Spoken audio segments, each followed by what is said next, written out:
Hey, moment of truth.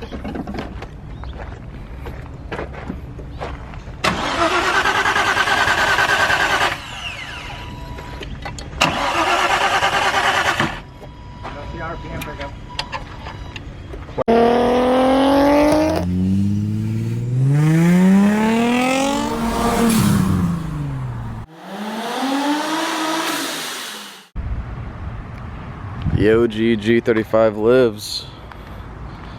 She is back in all of her glory. Got the rear bumper with the adjustments, or for the slits for the chassis mount wing. Oh, gotta mute that out, bud. Yeah, after not driving her for about a year since the blown motor, was able to get the motor swap from the white one, the white G35, into this one, and then obviously I have those wheels on this. Definitely has some cosmetic issues, of course, but I plan to obviously restore it, kind of, just new body panels. This front bumper is going on the white one. It's the Kuruma Z. New grill with the emblem, of course. After sitting in the lot for about almost a year, it took me about maybe, I don't know, 9 months to say, hey, let's get a car cover for the thing, because I mean, as you can see, it's all through the clear coat and touching the base coat, and maybe even the primer, who knows. Yeah, this thing is filthy, but hey, it drives. It's the daily right now, while the white one is getting the motor broken in. So the built motor's already in. So that is all said and done. Just have to get a fuel pressure regulator. Couldn't find my old one. I guess it might have been misplaced or whatever. That's a long story. I'll share that in a later video, I guess. But yeah, I gotta find a fuel pressure regulator, and then they have to kind of adjust the hose for the dash 6 line. And let's get this open. Oops. That's not good.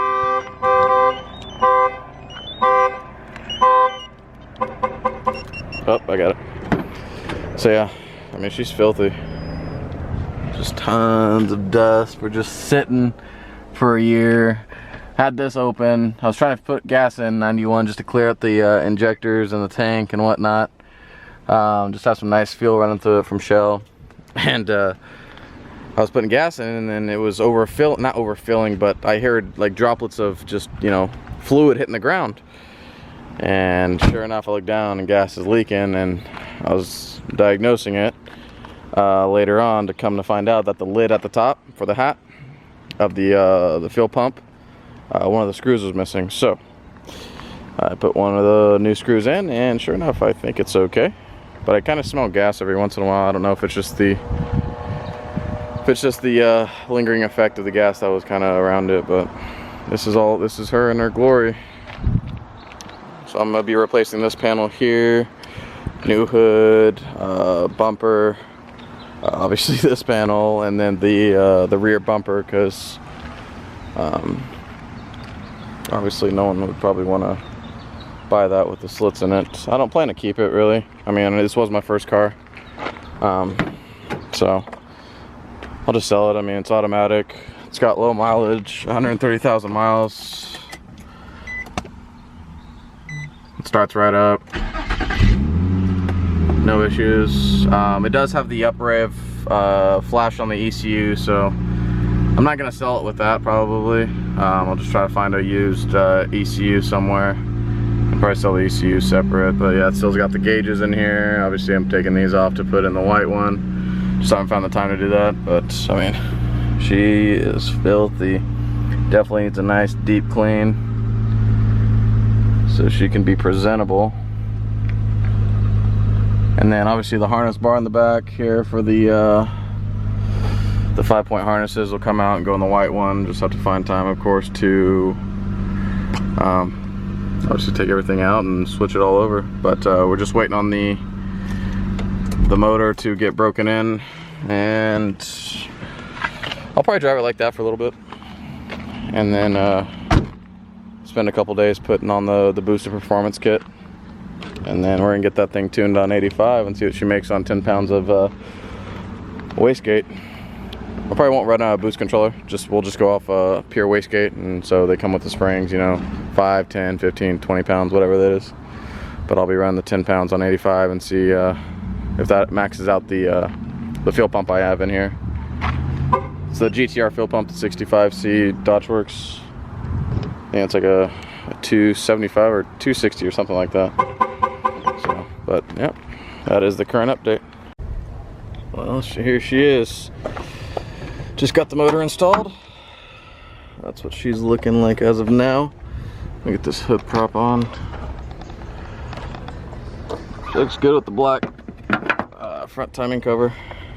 And then the oil catch can right into the passenger side valve cover, and then to the back of the driver's side valve cover. She's almost ready to fire. Just a couple more things I gotta button up.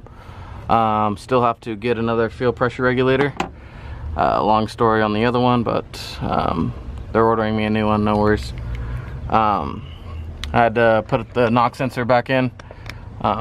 Couldn't find it, but then I found it in the bunch of parts I had. So I got the knock sensor in, had to rewire the back of the Pathfinder cooler mod because the temp sensor is pushed either too far up. I had to add wire here, and then it's sitting right there, and then obviously we extended it.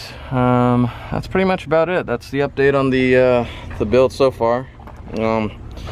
Just waiting on the shop to have time to, you know, put everything back together. I mean, I can put the intake manifold back on, no worries on that. Injectors are all hooked up. Had to splice these back in. They did that for me, so they look pretty decent. Got the fuel return lines here, so we're just waiting, like I said, on the fuel pressure regulator. And this baby's ready to go in. I think probably my favorite thing so far is this black front timing cover. I was kind of hesitant on doing it, and I was like, I don't want to take everything back off, but then, you know, I had the black paint sitting for a while, so I was like, you know what, might as well get that knocked out. So I mean, it looks pretty good. It's better than the gray, and then that looks tarnished after a while, so it doesn't look as good. Yeah, she's coming along. Patience is a huge virtue here. I mean, I'm very impatient with stuff like this because it's boost weather right now, and I'm trying to get this thing all ready to rip. So that's where we are on the update. Anything else? Nope. That's pretty much it. That is pretty much it. Alrighty. The next video will probably be of the firing up of the car and getting that thing broken in, and maybe some NA pulls and see how much this thing makes. Just full bolt on pretty much. Alrighty.